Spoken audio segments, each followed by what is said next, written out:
Greetings and welcome to Beacon Unitarian Universalist Congregation. To our members, friends, and everyone joining us in our virtual congregation on YouTube today. Hello, I am the Reverend Robin Landerman Zucker, minister of this congregation, and I will be hosting our virtual recorded worship service on YouTube for today, April 11th, 2021, with music from Stephanie Galloway and Roomie Wood. The Reverend Glenn Farley joins us today with a sermon entitled, Letting Go of Everything You Fear to Lose.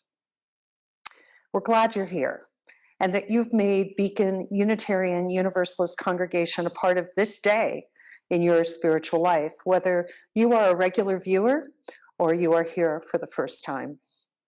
We're here every week on YouTube, and we will be at home at 510 North LaRue Street in Flagstaff as soon as it is safe to gather together again in person.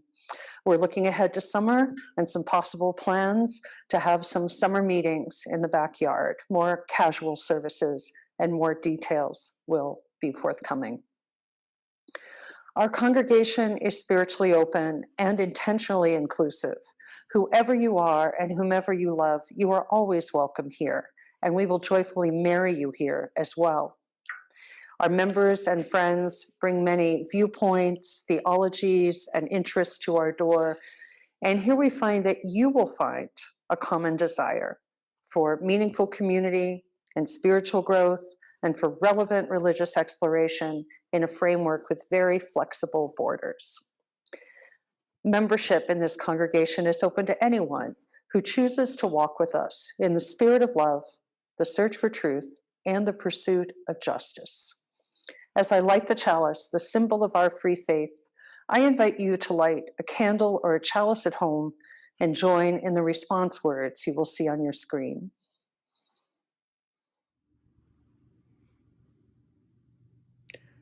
We light this chalice with a flame that draws us together. With this flame, we cut through the darkness of isolation and are warmed by the fires of our inner connection. The mission and covenant of Beacon Unitarian Universalist Congregation express our values and our vision of ourselves as a gathered community in the world. Please join me in reciting the mission and covenant. You will see the words on your screen.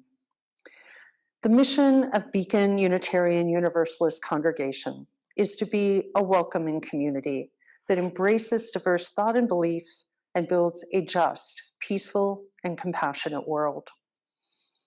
Love is the spirit of this church. The quest for truth is its sacrament, and service is its prayer.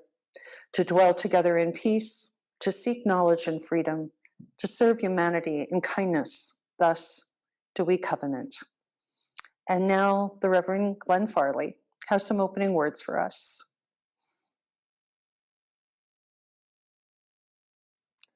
Our opening words this morning are by Mary Oliver in her poem In Blackwater Woods. Look, the trees are turning their own bodies into pillars of light, are giving off the rich fragrance of cinnamon and fulfillment. The long tapers of cattails are bursting and floating away over the blue shoulders of the ponds. And every pond, no matter what its name is nameless now. Every year, everything I have ever learned in my lifetime leads me back to this: the fires and the black river of loss, whose other side is salvation, whose meaning none of us will ever know. To live in this world, you must be able to do three things: to love what is mortal, to hold it against you, to hold it against your bones, knowing your own life depends on it. And when the time comes to let it go, to let it go.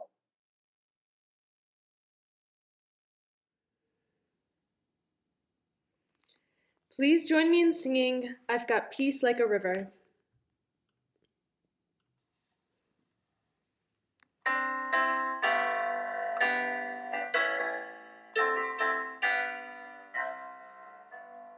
I've got peace like a river. I've got peace like a river. I've got peace like a river in my soul. I've got peace like a river. I've got peace like a river. I've got peace like a river in my soul. I've got joy like a fountain. I've got joy like a fountain. I've got joy like a fountain in my soul. I've got joy like a fountain. I've got joy like a fountain. I've got joy like a fountain in my soul. I've got love like the ocean. I've got love like the ocean.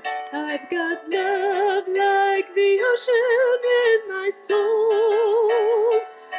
I've got love like the ocean. I've got love like the ocean. I've got love like the ocean in my soul. I've got pain like an arrow. I've got pain like an arrow. I've got pain like an arrow in my soul. I've got pain like an arrow. I've got pain like an arrow. I've got pain like an arrow in my soul. I've got tears like the raindrops. I've got tears like the raindrops. I've got tears like the raindrops in my soul. I've got tears like the raindrops. I've got tears like the raindrops. I've got tears like the raindrops in my soul. I've got strength like a mountain. I've got strength like a mountain. I've got strength like a mountain in my soul. I've got strength like a mountain. I've got strength like a mountain. I've got strength like a mountain in my soul.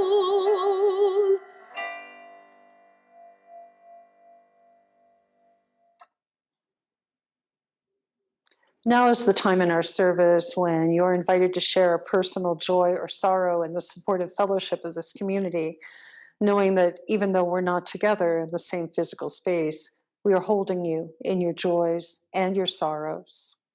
You can always send me a joy or sorrow to minister@beaconuu.com or join us in real time for the post-service gathering on Zoom, Sundays at 11.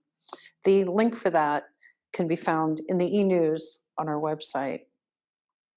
Today I have some stones to put in the water for our congregation. The symbolism of that is that, like ripples in water, when you drop in a stone, what affects one of us affects all of us in community.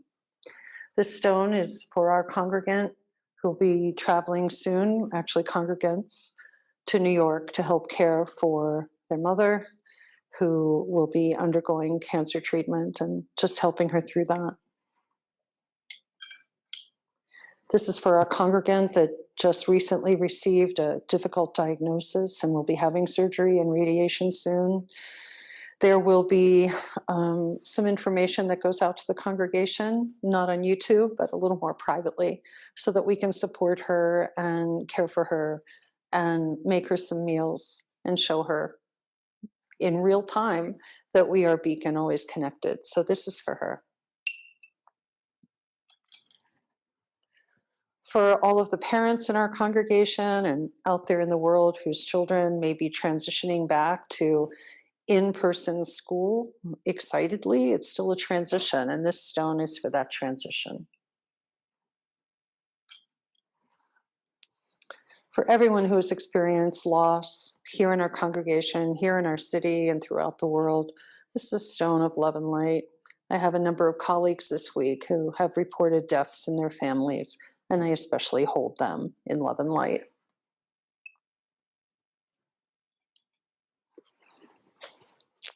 and for all the joys and sorrows that remain unspoken because they are either too tender or too private to share. Let us remember that everyone is fighting their own private battle.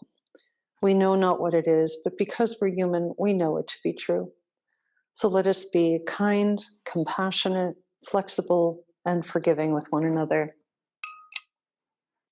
And finally, my hope stone that I've been putting in the water every week. There is much to be hopeful for. More people are being vaccinated.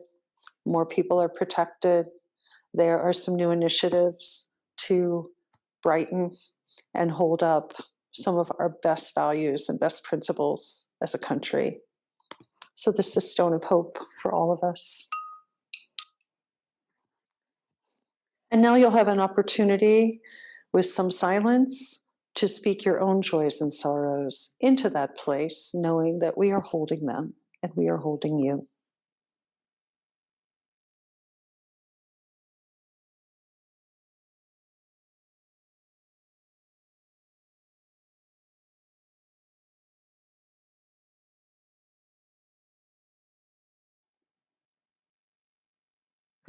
Someone told me recently that his favorite part, one of his favorite parts of our worship service is when we breathe together.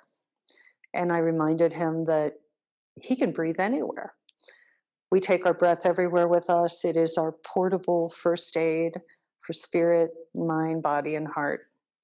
And each week we do intentional breathing together that you can do on your own for a minute, 5 minutes, 10 minutes, 20 minutes, however long you'd like throughout the day. You'd be amazed how much spaciousness it creates within you and can create a sense of calm and help you feel grounded and centered, particularly during this time that has been stressful and challenging. So if you're willing, I invite you to uncross your arms and put your feet on the floor and put down anything you might be holding. Close your eyes and breathe. 4 beats in through your nose, slowly. 5 or 6 beats out through your mouth, slowly, in a steady stream. Envisioning how this is, in fact, creating spaciousness and ease from the crown of your head down to the soles of your feet that are rooted to the ground. So let's just breathe.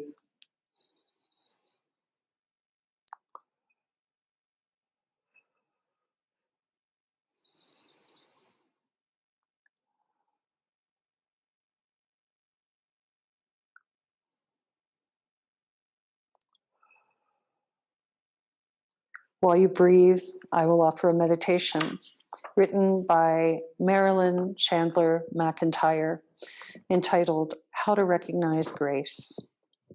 Keep breathing. How to recognize grace. It takes you by surprise. It comes in odd packages. It sometimes looks like loss or mistakes. It acts like rain or a seed. It's both reliable and unpredictable. It's not what you were aiming at or what you thought you deserved. It supplies what you need, not necessarily what you want. How to recognize grace? It grows you up and lets you be a child. It reminds you you're not in control and that not being in control is a form of freedom. Let's continue breathing together as we move into our musical breathing meditation.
Our reading today also has the words letting go in the title. It is a reading by the Reverend Richard Gilbert entitled Letting Go Over the Falls. He writes, "We approach the falls from upstream, hearing only a roar designed to intimidate the faint-hearted. At first glance, we saw only white water cascading over the cliff and plunging into the pool in front of us. The thought that I might be in that water, tumbling from an unknown height, kept my heart pounding, adding to the modest exertion of the hike. At last, we came into full view. A lonely mountain river plunging 15 feet or so, swirling through rapids and around rocks to the other falls. One definitely would not want to ride in. Stripping to a bathing suit and an old pair of pants so as not to rip my one and only swimsuit and foreshorten my North Carolina swimming career, I plunged into the lovely pool beneath the falls to make my way to the point of ascent. One had to move into the swift current and then drift the cable anchored to the rocks. Clumsily, I pulled myself up the rocky slope to the top, hand over trembling hand. Surely there was no turning back now. After all, had not my two sons already made the plunge and lived to tell the tale exuberantly? I sat on the edge of the stream and nothing happened. I did not move. I slowly slid into the stream, but the current did not take me. I am certain I wanted to move. I pushed myself deeper into the stream's center. Gradually, I lost control. Quickly, the current pushed me toward the edge and even more quickly hurled me over the falls. And I plummeted like a great stone, mouth open in a smile of joy or a look of terror, I've forgotten which one, down into the deep pool, deeper and deeper. I could not touch bottom. Some primordial instinct had me swimming for the air, and I broke the surface of the water to my own relief and to the applause of the assembled group, no doubt eager to see this particular Unitarian Universalist divine could really walk on water. Unable or unwilling to perform this feat, I swam for the rocky shore to repeat the process without something approaching confident joy. There is something to be said for letting go, for risking the uncertain, for putting oneself in life's strong currents with a rich mixture of faith and fear. Unknown pools sustain us, buoy us. Forgotten instincts stretch our spirits to the surface, where the air is clear and the water is cold and refreshing.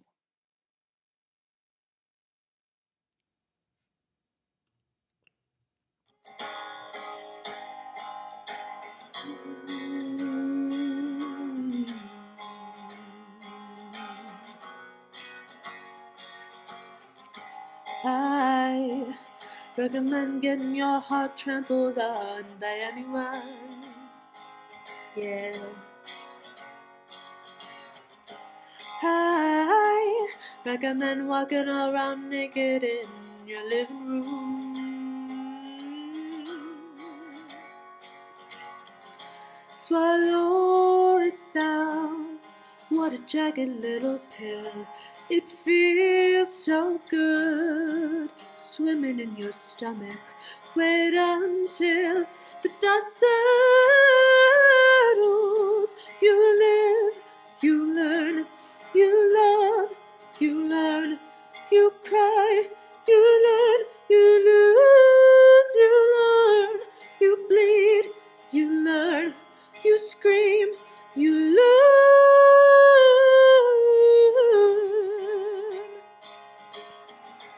I recommend biting off more than you can chew to anyone. I certainly do. I recommend sticking your foot in your mouth at any time. Feel free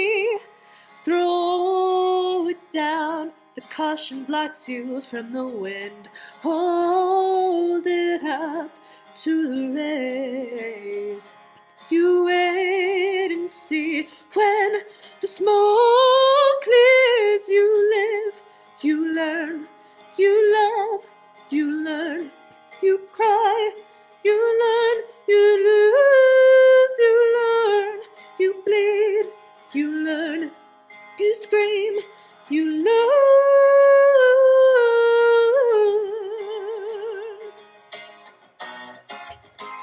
Oh,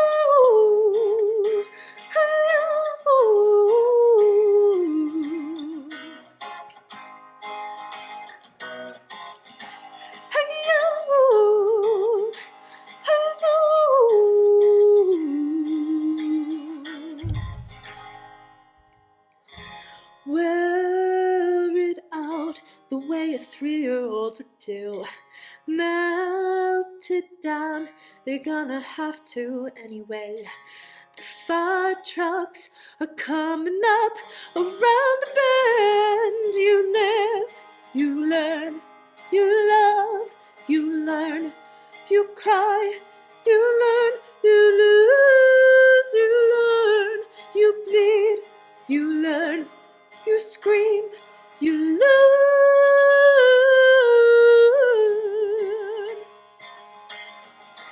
You breathe, you learn, you choke, you learn, you laugh, you learn, you choose, you learn, you pray, you learn, you ask, you learn, you live, you learn.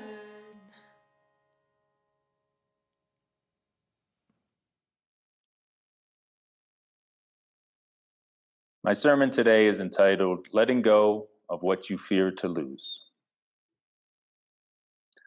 Our text this morning is from Star Wars, and it arose out of a conversation I had with Bill Golightly while I was minister of the Sedona Unitarian Universalist Fellowship.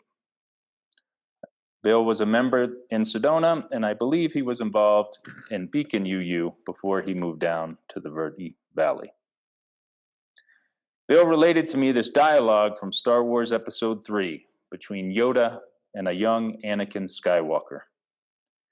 Bill told me, Glenn, it's all there. Christianity, Buddhism, all the religions, it is in there. A few days later, Bill emailed me the specific dialogue and a related passage from Scripture from 1 John chapter 4, verse 18. I quickly researched it a little more myself, and I got excited to dive into it a little more deeply. Anytime I can relate a spiritual teaching to popular culture brings me a feeling of satisfaction for doing my job, and it makes me feel hip. Assuming I can make it relevant to us today and grounded in some timeless truth gives me hope organized religion can still be around for the young people today, assuming they can more easily relate to today's popular culture than simply the ancient stories. So let me just share a minimum of background and context of the dialogue. It's a dialogue from Star Wars Episode 3, Revenge of the Sith, a film version which came out in 2005. If you recall, George Lucas originally envisioned a series of 9 film episodes. But he began in the middle with episodes 4, 5, and 6. Those films came out first in 1977 and through to the early 80s. Later, episodes 1, 2, and 3 were made beginning in 1999 through 2005. And this dialogue comes from episode 3 in 2005. Anakin Skywalker is a young Jedi being trained by Obi-Wan Kenobi, Yoda, and the Jedi Council. As the film begins, we learn that Anakin has secretly married his childhood sweetheart, Senator Padme Amidala of Naboo. This character is played by Natalie Portman in the film. And she just informs him that she is pregnant. And then Anakin begins to have nightmares, premonitions that his beloved Padme will die in childbirth.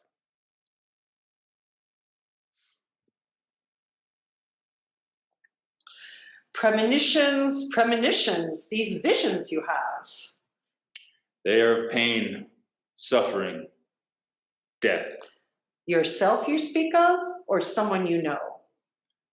Someone, Close to you? yes.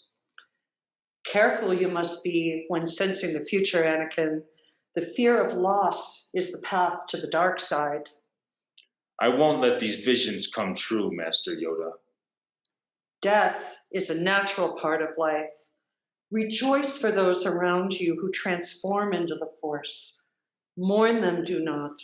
Miss them, do not. Attachment leads to jealousy, the shadow of greed, that is. What must I do, Master Yoda? Train yourself to let go of everything you fear to lose.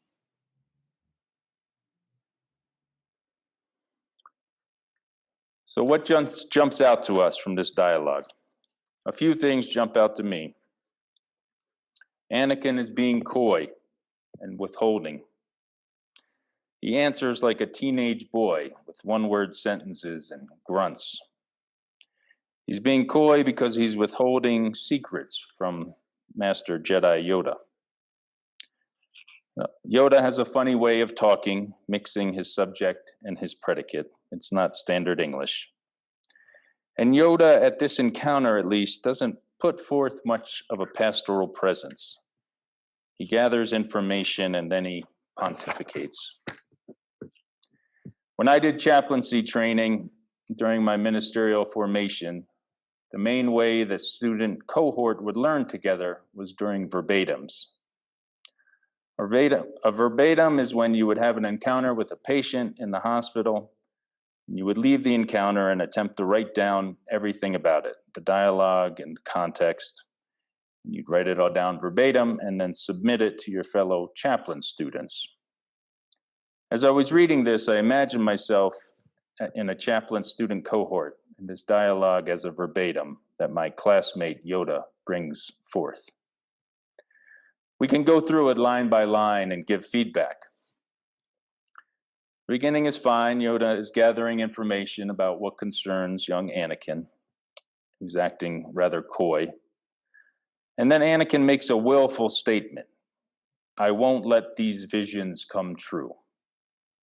Perhaps even a threat. Yoda doesn't inquire further, but launches into a sermonette on the nature of the universe and how our emotions can lead us to the dark side. This seems to me like a lost opportunity. If Yoda pursued that willful statement, Anakin might have confessed his secret marriage and Yoda could have helped him. But even after that, Anakin's demeanor changes from willful to willing. What must I do, Master Yoda? Yoda tells him to train himself. Train yourself. If Anakin could train himself, he wouldn't be there, would he? What does that sentence really mean anyway? Train yourself to let go of everything you fear to lose. Said another way, you could say that to let go of everything you are terrified to let go of. There's no acknowledgement, no witnessing, no companioning. At least in this dialogue, there doesn't seem to be a therapeutic alliance formed. Life could be easy if we could simply speak the truth at all times to all people in all places. But to speak the truth to those who are able to hear it is infinitely more complex. What Yoda is saying is true, I believe, but Anakin Skywalker simply doesn't have the ears to hear. Anakin is focused on loss and losing his loved one. His love has morphed from open-handed love to close-gripped love, which isn't really love at all. It is possessiveness, greediness, fear-based, leads to strangulation. Is there any ancient scriptural wisdom for what's going on here? An oft-repeated phrase in the Bible is, "Be not afraid, have no fear." God says it to Moses. The angel of the Lord says it to Mary. Jesus says it in the boat on the Sea of Galilee to his disciples. And the first letter of John, chapter 4, verses 16 and 18, is also most relevant here. It is written, God is love, and those who abide in love abide in God, and God abides in them. There is no fear in love, but perfect love casts out fear. For fear has to do with punishment, and whoever fears has not reached perfection in love. It's a beautiful passage. That verse 16, God is love, was a critical passage to our Universalist ancestors. Another translation of verse 18 for the modern reader states, there is no room in love for fear. Well-formed love banishes fear. Since fear is so destructive, a fearful life, fear of death, fear of judgment, is one not yet fully formed in love. When I hear this scripture to my ear and my understanding, I think in terms of groundedness. This letter of John seems to be postulating that God is love, and when we are grounded in love, we are grounded in God. When we're grounded in love, fear falls by the wayside. We know that when one fears something, one is giving its power over to that whatever it fears. When we abide in love, we are empowered by love. If we are empowered by love, fear doesn't compute. It has no place. This is a powerful insight as we live our day-to-day lives. Bilgo lately summarized Yoda's message to Anakin thusly. Fear of losing something we love is the flip side of greed. Greed is powerful and goes against what is natural. Fear is a path to the dark side. So train yourself to let go of everything you are afraid to lose. To shift gears a little bit, George Lucas, the creator of Star Wars, grew up in California. And as an adult, he jokingly referred to himself as a Buddhist Methodist. Lucas grew up Methodist, but as a young adult became immersed in Buddhist thought. He also studied the work of Joseph Campbell, the mythologist, popularizer, and author of Hero with a Thousand Faces. And he incorporated Campbell's ideas into the story development of the Star Wars saga. I read a story that Lucas traveled to Tibet in the mid-1970s and met a Tibetan monk, a teacher of the Dalai Lama, who was old and chubby, had deep lines in his face and pointy ears, and he based the look of Yoda on that monk that he met. I'm not sure if Lucas ever confirmed this, but it was a story I came across in my research. Furthermore, Anakin's wife is Padme Amidala, and Lucas spelled it differently, but Padme is lotus in Sanskrit, and Amidala is Buddha of the infinite light in Sanskrit. So without a doubt, there is influence of Buddhist thought in the film. To view this dialogue through a Buddhist lens, what we come across is what's known in Buddhism as the three poisons, or the three unwholesome roots: delusion, attachment, and aversion. We can think of delusion as their self-concept, because in Buddhism they have a belief of no self. Attachment we can think of as I want, and aversion we can think of I don't want. And the solution to delusion is wisdom, the solution to the attachment is generosity, and the solution to aversion is loving kindness. And this is essential for liberation in Buddhist teachings.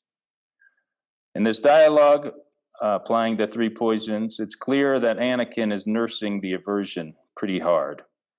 He's having these visions of his wife dying in childbirth, and he doesn't want that. It's consuming him with fear, I don't want Padme to die. I won't let it happen. But the letting go of what you fear to lose. The mind has a difficult time with negatives. If I tell you not to think of a pink elephant, most people will think of a pink elephant. And in the same vein, attempting to let go of what we don't want to let go of might prove difficult. But if we focus on love or loving kindness or gratitude, the fear can just slip away. So we explore Christianity and Buddhism in this dialogue, and I just want to close with some poetry, modern poetry. The mid-century poet E. E. Cummings is the son of a Unitarian minister and a Harvard graduate. Two of his poems, he talks about love, and they're relevant here. Cummings wrote, "Love is a place, and through this place of love, move with brightness of peace, all places. Love is the voice under all silences, the hope which has no opposite in fear, the strength so strong, mere force is feebleness, the truth more first than sun, more last than star."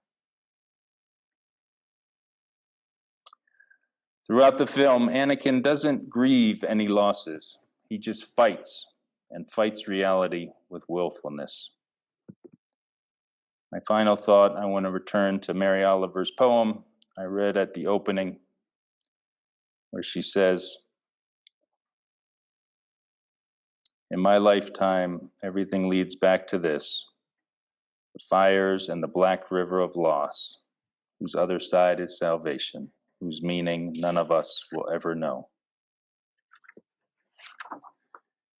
We lose things every day, little losses, big losses, losses of identities, losses of hopes and dreams. That is the fires, the black river of loss. Our task when we are on fire is to jump in the river and swim to the other side. That's what salvation looks like. But it's hard work. In this dialogue, Anakin is on fire, and he's trying to put out the fire with his lightsaber. He's too afraid to jump into the black river of loss. May we let go. May we jump.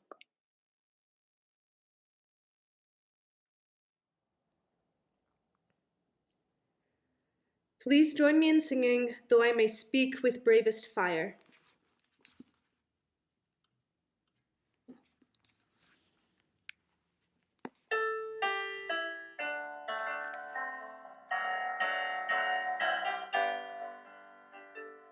Though I may speak with bravest fire, and have the gift to all inspire, and have not love, my words are vain, a sounding brass and hopeless gain. Though I may give all I possess, and striving so my love profess, but not be given my love within, the prophet soon turned strangely thin. Spirit, calm our hearts' control. Our spirits long to be made whole. Let inward love guide every day. By this we worship and are freed.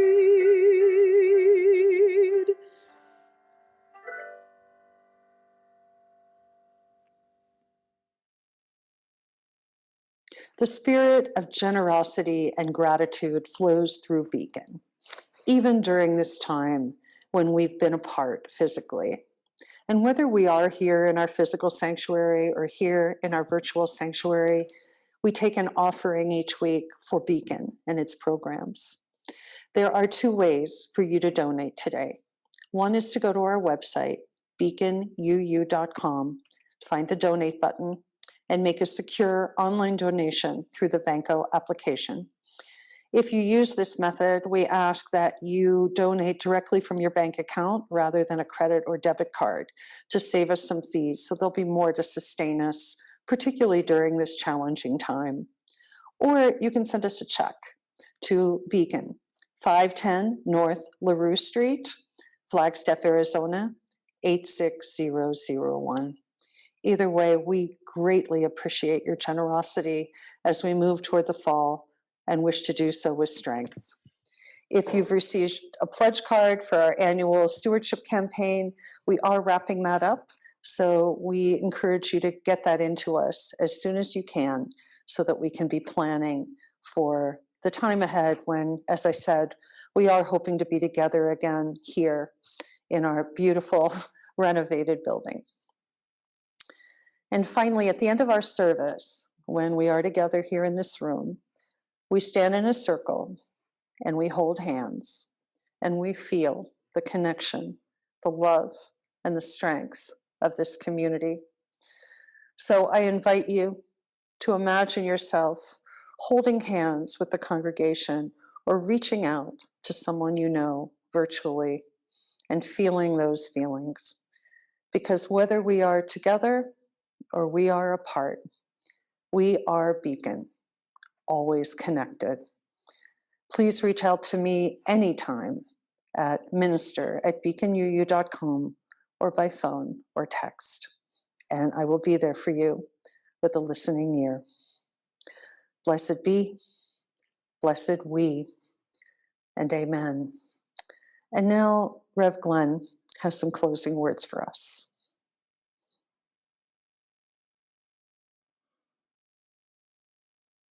Our benediction today is by Jan Richardson, entitled A Blessing for After. This blessing is for the moment after clarity has come, after inspiration, after you have agreed to what seemed impossible. This blessing is what follows after illumination departs, and you realize there is no map for the path you have chosen. No one to serve as guide, nothing to do but gather up your gumption and set out. This blessing will go with you. It carries no answers, no charts, no plans. It carries no source of light within itself. But in its pocket is tucked a mirror that from time to time it will hold up to you to remind you of the radiance that came when you gave your awful and wondrous yes.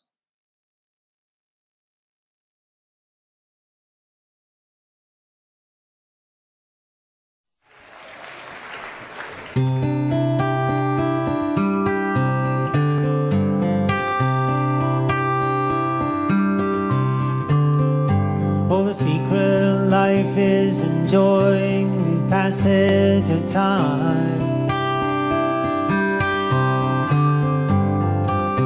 Any fool can do it.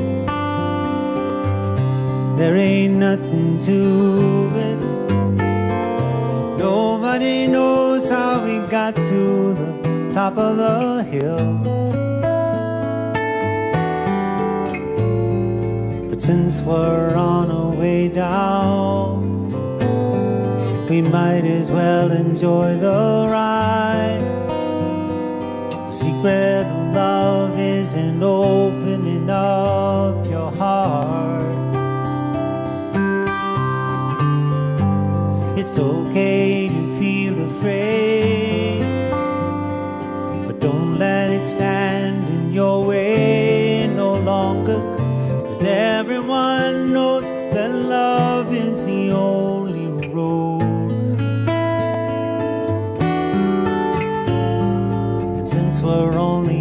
for a while. We might as well show some style. Give us a smile now, isn't that a lovely ride? Sliding down, gliding down. Try not to try too hard, it's just a lovely ride. Now the thing about time is that time isn't really real. It's all on your point of view. How does it feel for you in there? Yeah. Einstein said that he could never understand it all. Planets spinning through space, a smile upon your face. Welcome to the human race, yeah, yeah. Some kind of lovely ride. See me sliding down and gliding down, and try not to try too hard. It's just a lovely ride. La la la, no. Isn't that a lovely ride? Sliding down and gliding down, and try not to try too hard. It's just a lovely ride. Now the secret of life is enjoying the passage of time.